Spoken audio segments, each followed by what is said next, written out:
Welcome to Nasdaq Trade Talks. I'm Jill Malandrino, Global Markets Reporter at Nasdaq.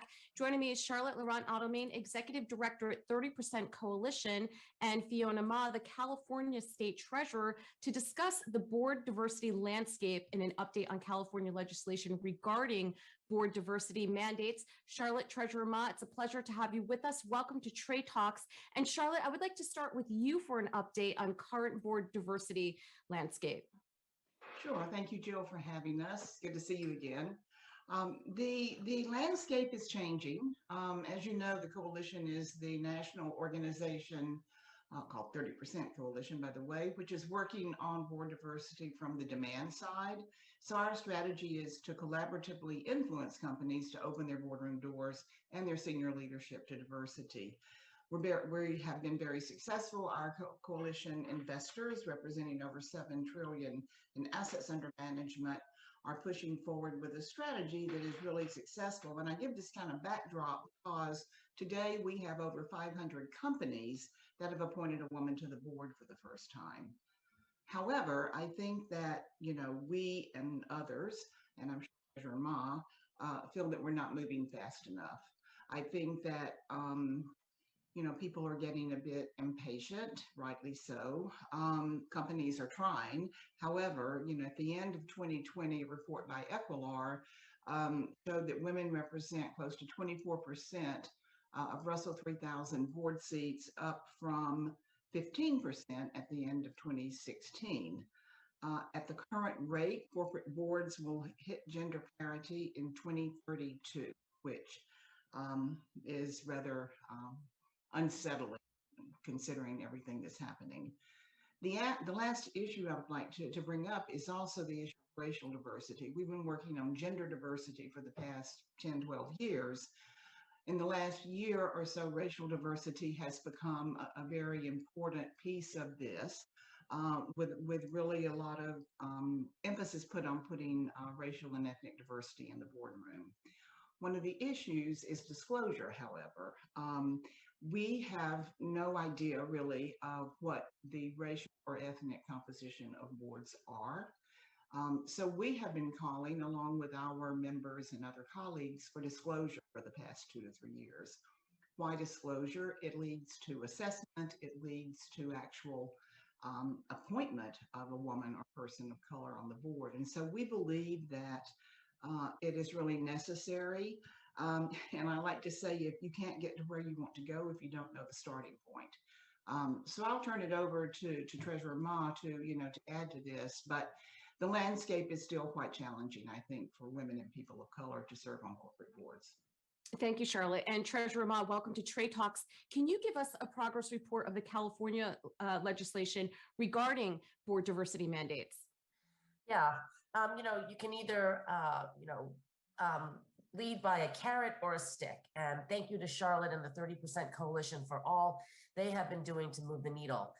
In California, since we passed SB 826 by Senator Hannah Beth Jackson and Senator Tony Atkins, signed by Governor Brown in September of 2018, we have made a significant amount of progress on women on corporate boards.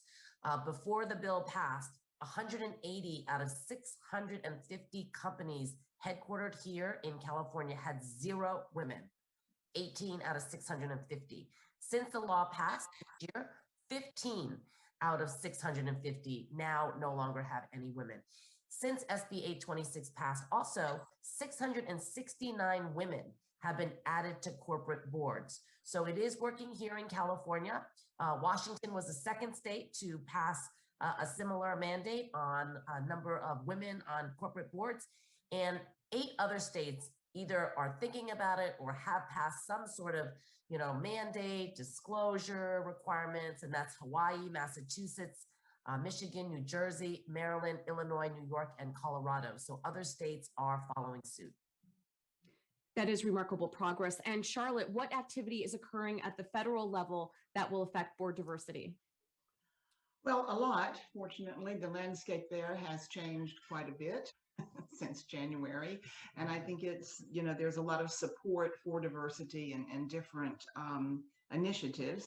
Senator Menendez has reintroduced a piece of legislation that was put on the table a year ago.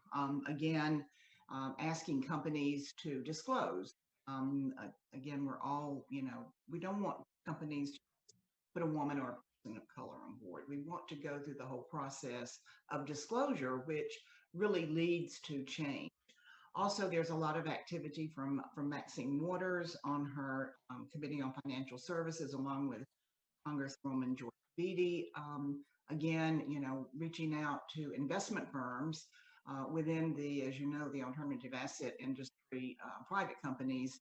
The lack of diversity is significant. So I think we're seeing a lot of change. Another really important piece I think is going to make a difference is the SEC. You know that, we have a new SEC chairman coming in. In the meantime, Commissioner Lee, as acting chairman, is making strides in voicing her support along with the other commissioners on diversity, on disclosure, shareholder resolution support, etc. So I think that, investors are seeing the SEC a refreshing change, and we're very optimistic that they will work with us as a collective group of investors, obviously, and companies to push the issue of diversity and disclosure forward. And Treasurer Ma, anything else that you would like to highlight? Yeah, since our law passed, SB 826, for example, now 70% of searches now involve some sort of outside help. And Charlotte can attest, before that, it was really like a good old boys network. You were recommended if you knew someone on the board, and that's how they chose their corporate board members. But now it has flipped.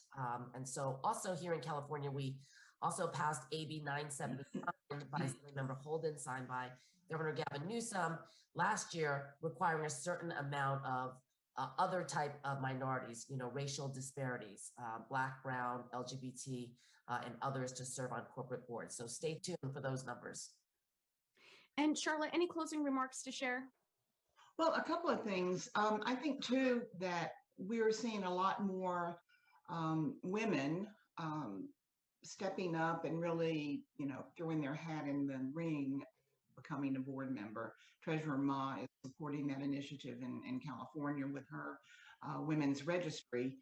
We at the coalition, a very tiny piece of what we do is to draw on those candidates, in particular for our private equity firms. So we're seeing more and more women, including women of color, step up to the plate, which is excellent. I think we can create demand, but we also need to fuel that pipeline. And Treasurer Ma has been really instrumental in doing that, particularly in California following the legislation.